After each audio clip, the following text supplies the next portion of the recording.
Hi friends, நம்ம விஜய் மல்லி ஸ்டோரியில் வந்துட்டு மல்லி அரெஸ்ட் ஆயிருக்காங்க. அவங்களை எப்படி விஜய் காப்பாற்றுவார் அப்படிங்கிறது தான் மெயினாக கொண்டு போயிட்டுருக்காங்க. மெயினாக பெயிலில் எப்படி கொண்டு வருது, மெயினாக பெயிலில் கொண்டு வந்துட்டாங்க அப்படின்னா தான் யார் குற்றவாளி அப்படின்னு சொல்லிட்டு விஜய் கண்டுபிடிக்க முடியும்.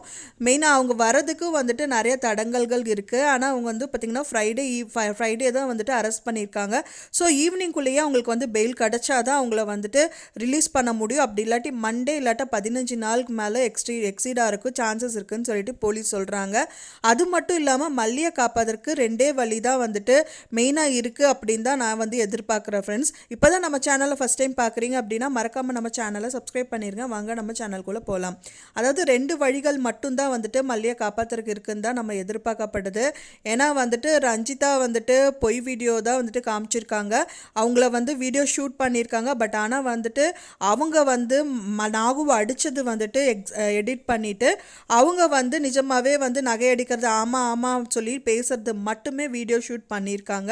ஸோ அதை வச்சே மல்லியும் நாகும் தான் இந்த நகையை எடுத்திருக்காங்கன்னு சொல்லிட்டு தப்பாக நினச்சிட்டு போலீஸ் அரெஸ்ட் பண்ணியிருக்காங்க. ஆனால் ரெண்டே வழி என்னன்னு பார்த்தீங்கன்னா, ஒன்று கம்ப்ளைண்ட் கொடுத்தவங்க பார்த்திங்கன்னா போதும் பெண்ணை சித்தி கொடுத்துருக்காங்க. ஸோ அதனால் கம்ப்ளைண்ட்டை போதும் பெண்ணை சித்தி தான் வாபஸ் வாங்கி ஆகணும்.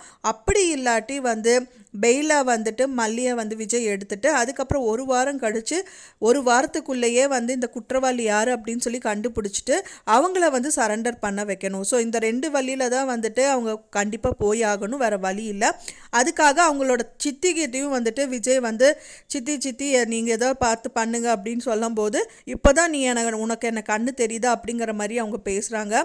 கண்டிப்பாக அவங்க கேஸை வாபஸ் வாங்க மாட்டாங்க. ஏன்னா நிறைய விஷயங்கள் அவங்க சொல்கிறாங்க, எதுவுமே விஜய் கேட்கறது கிடையாது, மல்லி பேச்சு தான் கேட்குறாங்க அப்படின்னு சொல்லிட்டு மெயினாக கடுப்பாய் போய் தான் இந்த விஷயங்கள் அவங்க பண்ணியிருக்காங்க.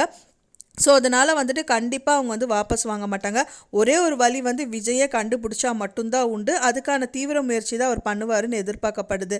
நீங்கள் என்ன நினைக்கிறீங்க அப்படின்னு சொல்லிட்டு எனக்கு மறக்காமல் கமெண்ட்டில் ஷேர் பண்ணுங்கள். ஃப்ரெண்ட்ஸ், நான் சொன்ன இந்த தகவல் உங்களுக்கு பிடிச்சிருந்தா மறக்காமல் லைக் பண்ணுங்கள், ஷேர் பண்ணுங்கள், கமெண்ட் பண்ணுங்கள். மேலும் மல்லி சீரியல் அப்டேட்டோட நெக்ஸ்ட் மீட் பண்ணுறேன். தேங்க்ஸ் ஃபார் வாட்சிங் மை வீடியோ ஃப்ரெண்ட்ஸ். நெக்ஸ்ட் வீடியோவில் பார்க்கலாம்.